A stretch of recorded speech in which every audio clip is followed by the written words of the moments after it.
চিকেনের অনেকগুলো স্টার্টার আইটেমই আমার ভীষণ প্রিয়, তারই মধ্যে অন্যতম আজকের এই রান্নাটি।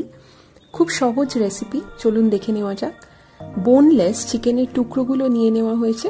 ধুয়ে পরিষ্কার করে নেওয়ার পর তার গায়ের সমস্ত ময়েশ্চারটাকে শুকিয়ে নিতে হবে। আমরা এখানে একটা কিচেন টিস্যু ব্যবহার করেছি, আপনারা চাইলে কিন্তু কোনো একটা কাপড়ের সাহায্যেও জলটা শুকিয়ে নিতে পারেন। এইবার চিকেনের টুকরোগুলোতে অ্যাড করে দিন 2 টিস্পুন মতো কর্নফ্লাওয়ার,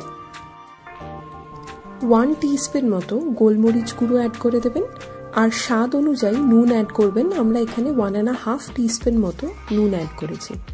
এই 3টে উপকরণ ভালো করে চিকেনের টুকরোগুলোতে মাখিয়ে নিন। ওইদিকে গ্যাসের ওভেনেতে তেল গরম হতে দিয়ে দিন। সাদা তেল গরম হয়ে যাওয়ার পর গ্যাসের টেম্পারেচারটা লো টু মিডিয়ামে রাখবেন, আর চিকেনের টুকরোগুলোকে শ্যালো ফ্রাই করতে হবে, অর্থাৎ এক একটা দিক হালকা ভাজা হলে অপর দিকটা ভেজে তেল থেকে তুলে নিতে হবে। খুব কড়া করে কিন্তু ভাজার দরকার নেই। একটা টিস্যু পেপারে তুলে নেবেন, তাহলে এক্সট্রা তেলটা অ্যাবজর্ব করে নিতে পারবে। এইবার মাংসের হাড়গুলো, অর্থাৎ যেখান থেকে বোনলেস করেছিলেন সেই বোন পিসগুলোকে কিন্তু রেখে দেবেন। চিকেন স্টকটাকে ফ্রেশ বানিয়ে নিলে এই রেসিপির টেস্টটাই আলাদা হয়। কিছুই না, চিকেনের হাড়গুলোকে একটু জলে সেদ্ধ করে নেওয়া, অ্যাড করে দেওয়া, তার সাথে 1/2 টিস্পুন নুন। 15 থেকে 20 মিনিট সময় লাগে এই চিকেন স্টকটা রেডি হতে।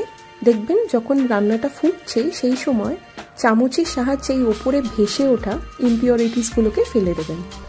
আমরা এখানে খুব বেশি পরিমাণ জল অ্যাড করিনি, ওই 200 ml চিকেন স্টক তৈরি হয় যাতে, সেই বুঝেই জল দিয়েছিলাম। এবার চিকেন ভাজার সাদা তেলটাতে অ্যাড করে দিন 1.5 টেবিল স্পুন মতো বাটার। বাটার মেল্ট হয়ে গেলে 1 টেবিল স্পুন মতো এখানে মিহি করে কুচনো রসুন কুচি অ্যাড করে দিন। 1 থেকে 1.5 মিনিট বাটারে রসুনটাকে কিন্তু ভেজে নিতে হবে। খেয়াল রাখবেন খুব বেশি আবার যেন ভাজা না হয়ে যায়।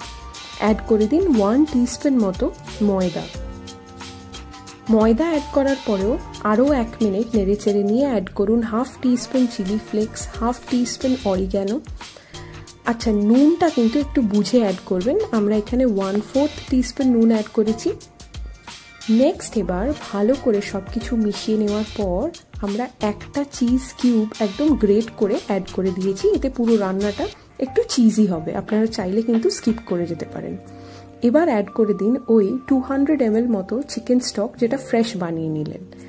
ভালো ফ্লেভারের জন্য ধনে পাতা সব থেকে ভালো হয়, যদি পার্সলে পাতা অ্যাড করতে পারেন। এবার যখন পুরো গ্রেভিটা ফুটে উঠবে তখন ভেজে রাখা চিকেনের টুকরোগুলো অ্যাড করে 5 থেকে 7 মিনিট সময়ের জন্য মিডিয়াম ফ্লেমে পুরো রান্নাটা ফুটিয়ে নিন। একটু গ্রেভি থাকা অবস্থায় নামিয়ে নেবেন, যেহেতু কর্নফ্লাওয়ার আছে, ময়দা আছে, খুব তাড়াতাড়ি গ্রেভিটা শুকিয়ে যাবে। গরম গরম খেয়ে দেখবেন, আর আমাদের জানাতে ভুলবেন না কেমন লাগলো আপনাদের আজকের এই সহজ রেসিপি। সুস্থ থাকবেন, সাবধানে থাকবেন, এনজয়।